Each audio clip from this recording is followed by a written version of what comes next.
Topic 2.1, Radians, the radian system and a unit circle. So, here are some timestamps.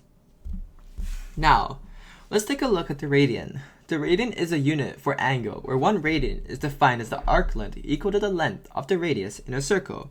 So let's say we had the radius r. Now, if there's an arc length equal to that, let's say this was r, then that will be defined as 1 radian.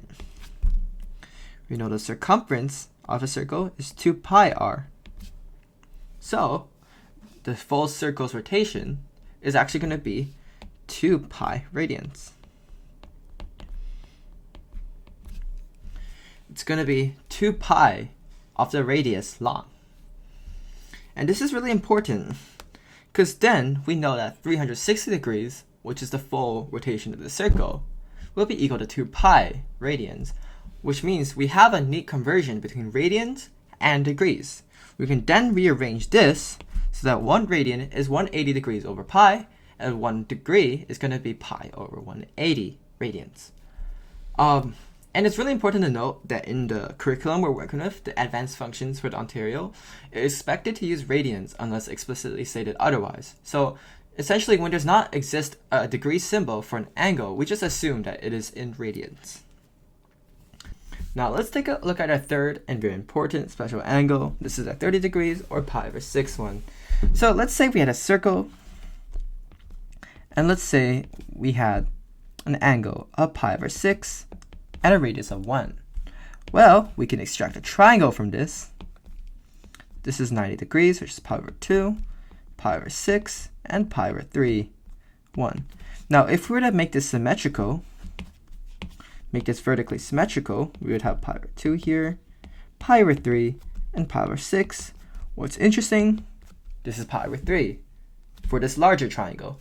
And because they're symmetrical, then that means that this is going to be an equilateral triangle. And what's really important about an equilateral triangle? All sides are equal. So this is going to be 1 here, which means that this is actually just 1/2. Now, we know this side is going to be 1 squared minus 1 minus 1/2 squared rooted, which is root 3 over 2. This is using Pythagorean theorem. This is root 3 over 2 here. So why is this important? Well, this means cos pi over 6 is actually going to be root 3 over 2. Sine pi over 6 is going to be 1 over 2. And tan pi over 6 is actually just going to be 1 over root 3, which is root 3 over 3. Yes. Now, let's look at our second angle. This is at 45 degrees or pi over 4 radians. This is a very similar process. Let's look at our unit circle. This is pi over 4.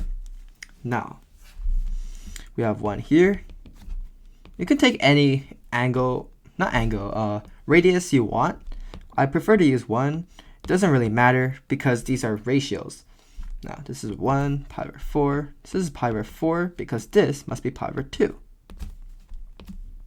Why is this important? Well, because these are equilateral. They're isosceles, sorry. So that means these sides are going to be the same. So let's say their sides would be. Well, because this is our hypotenuse, we know 1 squared is going to be 2b squared. Why is this important? Well, this means b is just 1 over root 2. That means these are 1 over root 2, which means that cos pi over 4 is 1 over root 2.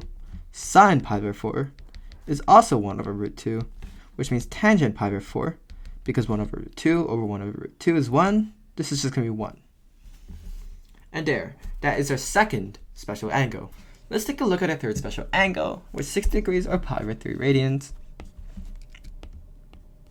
Pi over 3 and 1. This is a really similar drill to what we did in the first special angle. This is going to be pi over 6 and pi over 2.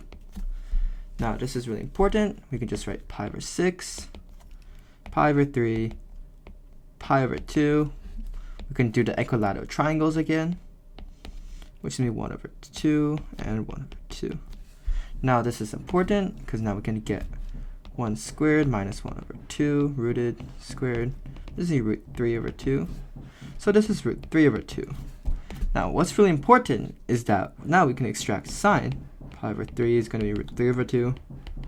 Cos pi over 3 is going to be 1 over 2. And tangent pi over 3 is going to be, I believe, root 3. So yeah, here are some special angles. And we can also look at it for the full unit circle. We have proven these three. And for the rest of the unit circle, we just look at the cosine and sine function. When it's from 0 degrees or 0 radians to pi radians or 180 degrees, we know that our y is going to be greater than 0, which means our sine output is going to be greater than 0. And this is y less than 0. This from this part to here, we know this is x is greater than 0, and we know x is less than 0, so we can know that cos is less than 0, and sine is cos is less than 0 over here, and cos is greater than 0 over here. You can basically just use these three things, and by a bit of logic, just prove the rest of the unit circle. Now, let's do some basic conversions. Let's say convert 2.7 radians to degrees. Remember that 2 pi radians equals to 360 degrees, which means radians equals to 180 over pi. So 2.71 in degrees will be just timesing 180 over pi times 2 over 180 times 2.71 divided by pi. We know this is just going to be 124.3 degrees. Now let's look at this. This is converting degrees to radians. Again, 2 pi radians equals to 360 degrees. So that means a degree is going to be pi over 180